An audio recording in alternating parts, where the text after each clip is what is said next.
Bismillahirrahmanirrahim. Da sunan Allah mai rahma mai jin ƙai. Namijin zama kashi na 31. Kanan Ali Sadi ya samu nasarar guduwa ne, ya sa Zack ya saki AZ, da wanda duk ƙarfin shi ya riga da ya gama ƙarewa. AZ na huce ya dawo kan security da ke gadin gidan, su biyar ya fara magana. Wallahi don ƙara barin wani mutum ya zo gidan nan ku, wallahi gaba ɗayan ku sai na ci gutsun uwarku don ubanku. Duk sai kun yi da damar zuwan ku wannan duniya ga baki ɗayan ku. Sorry sa. Suka haɗa baki suna masu ba shi haƙuri. Ba tare da AZ ɗin ya bi ta kansu ba. Ya juyo yana huci, yana mai nufo inda Nabilan ke tsaye. Wacce kuma tsinkirki ta kasa yi daga inda take. Ganin yadda AZ ɗin ya zama kamar wani sabon mahaukaci cikin ɗan lokaci. Ganin ya juya ya kwanta ne, ya sa ta saurin juya za ta nufi ɗakinta. Sai dai taku uku AZ ɗin ya yi damƙo saitin wuyan hijabinta. Sai dai kawai ta ji ya damƙe ta. Nan ta ja hijabin ya zame wajen kanta. Take gashin kanta da ya kasance baki wuluk, ya bayyana yana ɗaya da ribon ash kala. Nan take AZ ɗin ya samu damar ganin wuyan nata. Ya sake ta, amma ta kasa guduwa saboda tsabar tsoron rikon da ya mata. Wanda da a ce dukkan hannayen shi lafiyarsa ƙalau, da babu abin da zai hana Nabilan ta shiga uku a yau. Ubangiji ne kawai zai iya kwatarta daga hannun shi. Don kutumar uba, a ce da aure na ke daɗi, da aure na ke bi ma wannan ɗan iskan saboda tsabar wulakanci da cin mutunci. Wallahi yau sai na nuna miki cewa ke karamar iska ce, ni ne babban. Kina ƙaryan mai ta maza ne, ya faɗa cikin zafin zuciya. Ya daga hannu lafiya zai sharara mata mari. Da ya hanzarin yin ƙasa da fuskarta, tana mai kula fuskarta da tafukan hannayenta biyu, da kuma rintsa idanunta ruf. Wai yau, har ita ce yake ce ma 'yar iska? Lallai ta zubar da kanta uba a wurin shi. Ta tabbatar duk saboda ya ga jikinta ne, dalilin da ya sa ya ƙara rina ta sosai kenan.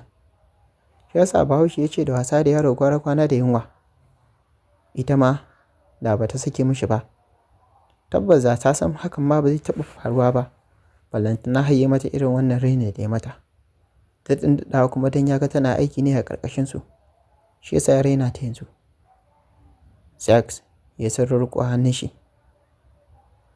Tare da faɗin, kar ka mari Momi. Please aboki kai haƙuri. Ba za ta ƙara ba, na sani, don Allah kai haƙuri. Zack ne yake faɗa yana mai roƙon shi. Saboda ya san muddin ya mari Momin yanzu, to nan da an jima sai ya yi nadamar abin da ya aikata.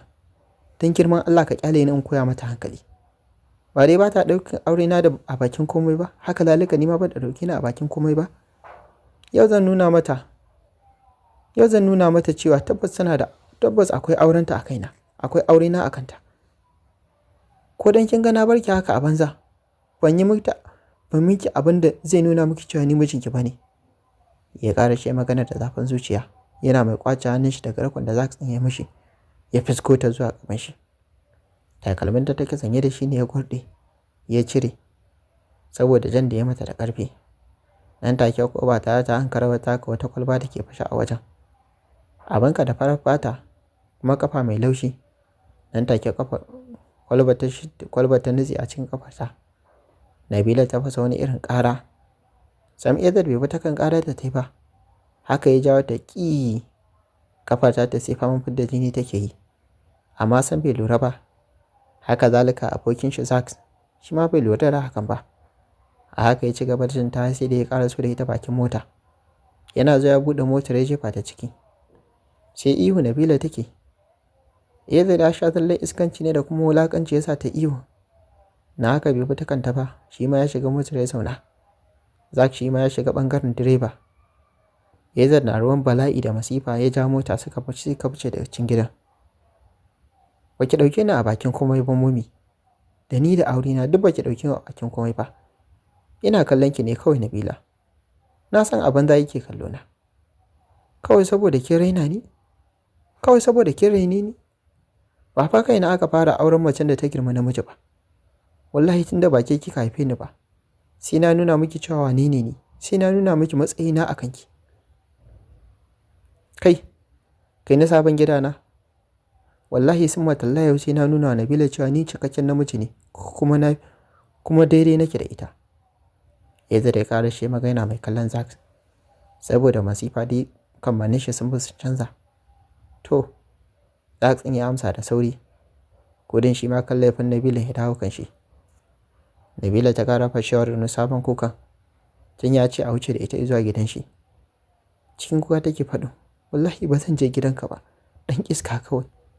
Sai na nuna maka cewa na girme ka. Ba zan ɗauki raini da wulaƙanci ba. Kuma ba na son ka, an faɗa ɗin. Ezan ne, kada ya fahimci me take cewa. Amma sam Zack baya fahimta. Saboda kukan da ta yi ya shaƙe mata murya sosai. Bakin cikin kalmar da ta faɗa na ba ta son shi ne ƙara harzuka shi. Ba daban ƙarfin son da yake mata ba. Da babu abin da zai hana ya rufe Nabila da duka a cikin motar nan. Ji yake yi komai ya mata ba zai wuce ba. Da kyakkyawan hannayenta ta ɗaga mallakin shi ta taɓa wani ɗa namijin da ba muharramanta ba kuma a gaban idanun shi. Wannan abu ya fi komai ci mishi zuciya. Bai ƙara cewa komai ba saboda baƙin ciki. Haka dai har suka isa katafaren gidan da yake mallakinsa. Sabo ne dal. Haka komai na cikin sabo ne. Tun daga ƙofar ɗin gidan abin kallo ne. Gidan zagaye yake ta ko'ina da matakan tsaro. Duk wasu gidajen shi haka suke fama da matakan tsaro. Amma wannan ya fi kowanne ƙawatuwa da kuma jami'an tsaro. Yana tsananin ji da wannan gidan. Tunda ya fara son Anty Nabila, ya sa aka ci gaba da ginin da suna a nan za ta zauna. Sai dai bai sanar da kowa ba, ko aminin shi kuma abokinsa Zack bai sani ba. Kawai dai Zack ɗin ya san cewa yana gini. Kafin da bisani aka gama komai. Gidan sabo ne fil. Daga waje aka yi odar komai na cikinsa. Ko fakin ɗin kirki bai gama yi ba. Eza ɗin ya fito daga cikin motar. Ba tare da shi ma Zack ɗin ya yi fakin ɗin kirki ba ya fito. Eza na ƙoƙarin buɗe inda Nabilin take. Za a yi saurin dakatar da shi na faɗa. Dan Allah aboki kai haƙuri. Ka daure ka fara sai da zuciya ka ji aboki. Kar ka mari momi please. Kar fa ka manta ita ta raine ka. In ka mare ta za ka zo ka yi nadama an jima. Kuma za ta ga kamar dan tana ƙarƙashin ka ne. Shi yasa kake mata all this thing. Last time da ka mare ta ka san yadda kai. Zuwa kai nadama daga baya. Please this is the time. Please kar ka mare ta this time.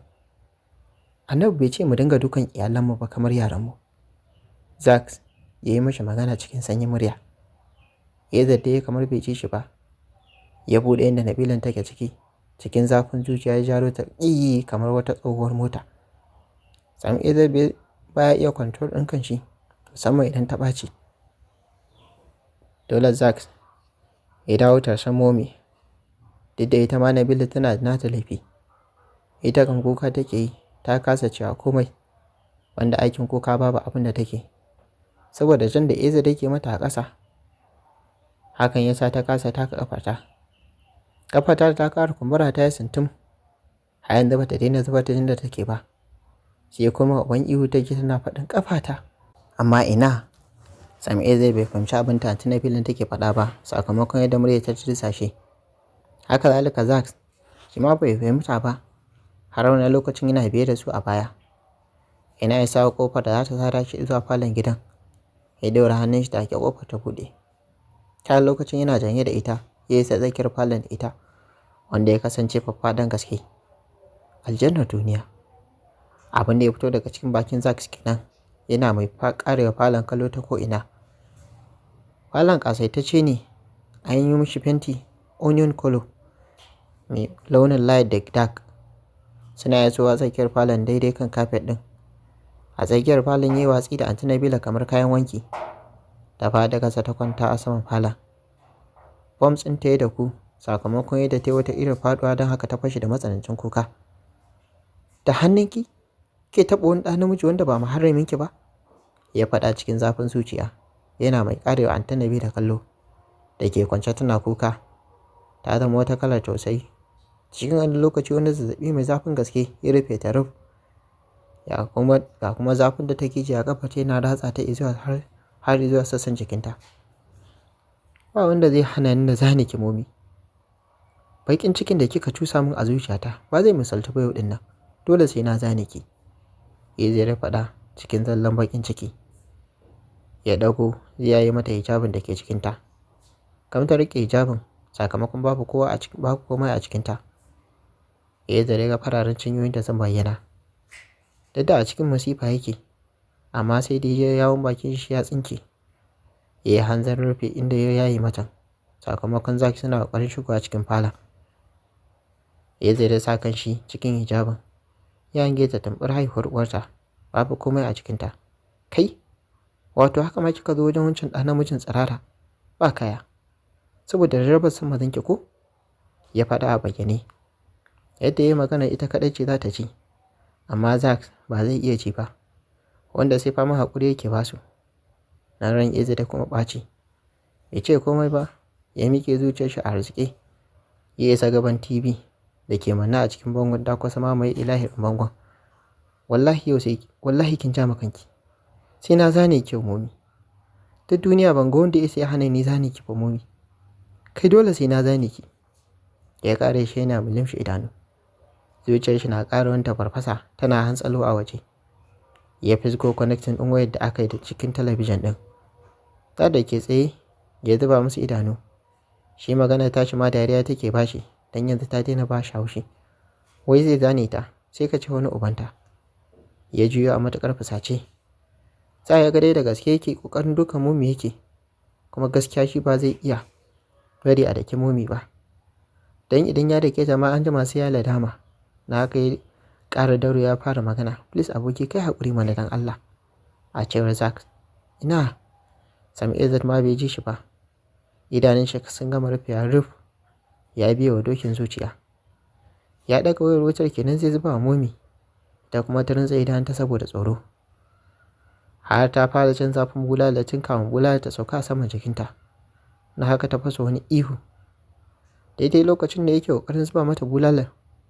A daidai lokacin idanu suka sauka a ƙafarta. Wacce ta kwalba wadda jini har yanzu ke ta faman bulbula a wajen. Ta kumbura sosai cikin wannan lokaci, don za ta iya yin biyun ƙafar ma ɗaya mai lafiya. Kasancewar kwalbar ta shige cikin ƙafarta ta sosai. A maimakon ya zama mata bulalar, kawai sai ya tsinci kanshi da zuba wa kanshi bulalar. Ya kuma yi wugi da ita gefe guda. Ya ƙara sakan ƙafarta ta a guje kamar wani mahaukaci sabon kamu. Ya dago ƙafarta ta da hannunsa mai lafiya. Ya kwalbar ta nutse a ciki. Sai kaɗan ake iya hango ta. Shi ma hakan sai da ya goge jinin da yake a ƙafar. Inda jini yake bulbulo ya sa hannun shi ya goge, sai a sannan ya hango 'yar ƙaramar kwalbar da ta ɗaya raguwa. Me kika taka a ƙafarki? Me wannan ya sa jinin nan zuba a ƙafar taki? Me yasa miki ƙafarki momi? Ya faɗa a rikice kuma a hukace. Gaba ɗaya ya fita hayyacinsa. Sai fa wani zugi yake ji a cikin zuciyar shi saboda abin da ya ga ƙafar ta na yi, wato jini. Nabila ta buɗe idanunta. Ta zuba a saman fuskar shi. Gani ta ya hargitse ya kuma shiga taitayin shi yanzu. Mamaki wannan gayan yake bata. Ɗazun nan ya zama kamar mahaukaci mara lafiya, amma yanzu gashi nan ya nutsu. Sai faman sambatu yake yana bata hakuri, yana tambaya ta ba a san abin da ya faru da ita. A ina kika taka wannan tsinanniyar kwalbar momi? A ina kika taka ta? A gidan nan kika taka ta ko a gidan Anta Hafsat? Amma ba karamin zafi ke ji ba mu ko momi? Sannu momi. Ni ma wallahi ina jin zafin da yake ji a cikin zuciyata. Sannu momi. Sannu kin ji? Za so ka gani. Kwalba ta taka ta shige can cikin kafar ta. So don Allah ka ga yadda za a yi. Ka ga kafar ta ma fa ta kumbura. Ya shiga faɗa a matuƙar haukace. Ya kai harshen shi ya lashe shin da yake zubowa daga wajen kafar nata. Nabila ta tsire shi da ido. Yadda ta ga ya lashe jin nata abin har mamaki da kuma tsoro ya bata. Ko tsoron cuta ta shige shi baya yi? Nabila ta faɗa a cikin zuciyarta. Ganin kuma ya haɗe jini yana mai lashe baki kamar tsohon maye. Ba ita kaɗai ba, hatta Zack abin nashi ya bashi matuƙar mamaki. Za ya ƙara tabbatarwa da Izzy zai iya yin komai akan momi. Ashe kalaman nashi ba iya fatar baki bane, har a cikin zuciya ne. Sai yin Zack ɗin ƙara tabbatarwa da cewa duk wasu kalamai da ke fita daga bakin Izzy ɗin tabbas zai iya aikata su akan momi. Ƙarasuwa Zack ɗin yayi, ya tsuguna ga yadda kafar ta kumbura. Sai ma ya matukar tsorata da yadda ganin kafar ta hawa. Subhanallahi, sannu Momi. Amma ina ta kika taka kofar na Momi? Nabila dai shiru tai ba tare ta ce da su komai ba. Sai kwalla kawai ta azaba da take ta fama fitowa daga cikin idanunta. Har wannan lokacin jinin bai tsaya ba. Duk Ezan ne ya ja mata. Shi ya jawo ta har ta kwalbar. Ka gani ko? Wallahi zafi take ji sosai. Duwa fa kaga yadda take zubar da hawaye. Zafi take ji. Bari in hura miki. AZ ya karasa faɗa yana duk ya rikice. Ne ya shiga hura mata iska daga cikin bakin shi. Yana mai ci gaba, sanin Momi. Ina kwalbar tana ciki. Ko? AZ na kafa ta fata kumbura. AZ da ya sunkuya sai faman hura mata kafata ta yake da bakin shi ya ce, a kwalbar tana ciki. Yanzu ya za a yi Zax? Wallahi har cikin zuciyata nake jin zafin da nake ji a kafar ta. Yanzu ya zan yi? Ya faɗa yayin da kwalla ta ciko mishi idanun shi. Amma yake ba ta dama ta zubo daga cikin idanun nashi da gangaro zuwa kumatun shi. Sai faman hura mata kafar yake da iskar bakin shi. Dole fa sai an jira kwalban nan. In ba haka ba kafar ta za ta gaba da yin kumburi ne. To amma ta yaya za a cire mata? Ba ka tana jin zafi ba ne? Zai dai maganar yayin da yake za kallon mahaukaci. Haka da ya ci gaba rura mata iska daga cikin bakin shi. Zack sai nisa ya ce da shi, sai an cire fa dole aboki. Rashin cire wannan ragowar kwalbar shi zai sa kafata ta ci gaba da kumbura. Kuma shi zai sa ta dinga jin zafin nan sosai. Kai try mana ka cire mata. Yadda da idanun shi ke kanta, wanda kuma har yanzu sun ciko da kwalla amma ya ƙi ba su dama su zubo da hawayen. Nabila kam sai faman hawaye take yi. Yanzu kam ta daina kukan saboda azabar zafin mata take ji. Ya kalli Zack ya fara magana. Wallahi Zack ba zan iya cire mata ba. Baka ga zafi take ji ba, idan na zo cire mata ba zafin karuwa zai yi. Ya zai dai magana a raunane. Zack ya yi shiru yana mai kallon shi. Yana so ya ce matsa mishi ya zo ya cire mata. Amma yana jin tsoro saboda ya san halin kishin nashi. Irin baƙin kishin nan gare shi. Samson ba zai taɓa yadda Zack ya taɓa kafar Momi ba. A ina kika taka wa ne wai Momi? Ezra da sake jefa mata tambaya a matukar kiɗime. Nabila ta da kanta tana mai watsa mashi wata uwar harara. Haka kawai ta ji haushin shi ya rufe ta. Tunuwa da irin wulakancin da ya mata. Har da cewa sai ya zane ta kamar wani ubanta. Kai ko ubanta ta san ba zai mata mulkin mallaka irin wanda Ezra take mata ba. Ya maida ta yar iska. Ba abin da ya fi tsaya mata a rai. Kamar yadda ya dawo da ƙi kamar wata tsohuwar mota mara lasisi. Shi ne sanadin wannan azabar da ƙafarta take yi. Nabila bata san abin da za ta samsam Nabila ba ta san abin da zai taɓa mata lafiyar ta kwata-kwata. Ganin irin hararar da ta watsa mishi ne ya ba shi tabbacin shi ne sila jawo mata wannan ciwon. Nan take ya tuna da irin jan da ya rinka mata. Sai yanzu ya jawo shin kanshi ya kama shi. Na haka ya buɗe baki cikin magiya ya fara magana. I'm really really sorry mom. I don't mean to hurt you. Dan Allah ki haƙuri kin ji. Wallahi duk ke ce kika ɓata min rai. Ta yaya za ki zauna? Kin san kina da aure na akan ki kuma ki zauna kina fira da wani ƙato. Ha ba dan Allah. Amma dai ni yanzu ki haƙuri ki yafe min. Ni na yafe miki. Kuma na san ni ne na sa kika taka wannan kwalbar ko? Banza ta yi da shi. Ya dago ya ci gaba da magana. Wallahi na san ba zan yafe wa kaina ba. Zack, ashe ni ne na sa ta taka wannan kwalbar. Amma daidai sai na ci uwar masu sharar gidan can. Gidan Anta Hafsat ne ko? Me aikinsu idan ba za su tsaftace gida ba? A ce su falkwar ba a tsakar gida har Momi na ta je ta taka. Yanzu gashi nan su ta taka. Yanzu fi sabidillahi sun kyauta kenan. Ya zai da faɗa cikin sambatu. Kai cika ce ciwon a jikin shi yake. Ko cikinsa ciwon yake, to iyakacin bala'in da zai yi kenan. Sai ya juyo ya kalli Zack. Ya dawo da duban shi kan Momi. Daga nan kuma ya maida kan kafar tata, wadda har yanzu bata daina zubar da jini ba. Aboki, ko in kira dakto ne ya zo ya cire mata? dimo kwalbar take jimawa, dimo yadda kafata take ƙara kumbura, ka lura mana kenan, ka lura ka gani. Yanzu kafar ta tafi ƙara kumbura take. A cewar Zack da tunanin hakan ya maza ya saurin faɗo mishi a rai. Dakta mace amma ko? Eza ya saurin tambaya. Dan kishi ne ya rufe shi. A zaton shi ko Dakta Hafiz Zack zai kirawo ya zo ya duba matar tashi. Ya zama mace nake nufi. Akwai wata Dakta friend ina mace. Na ga ma ba mu da nisa da ita. Oke kola. Ka gaya mata kwalba ce aka taka sai ta zo da kayan da za a bukata. Oke? Zack ya faɗa. Ba tare da ɓata lokaci ba ya zaro ya shi da ke cikin aljihun wandon shi. Ya lalubo lambar Dr. Salma. Ringin ɗaya a na biyu ta ɗaga. Sai gaisa kana Zack ya da mata da abin da ya faru. Salma ta ce ga ta nan zuwa. Da sauri bayan sun katse wayar. Zack ya tura mata adireshin ginin ta message. Ba jimawa sai ga Dr. Salma ta iso. Tana mai kwankwasa gidan. Sai ya ƙara su ya buɗe mata. Ta shigo tana sanye da zumbulin hijabi har ƙasa. Hannunta kuma ɗaya yana riƙe da ɗan ƙaramin box wanda ke ɗauke da dukkan aikin da ta buƙata.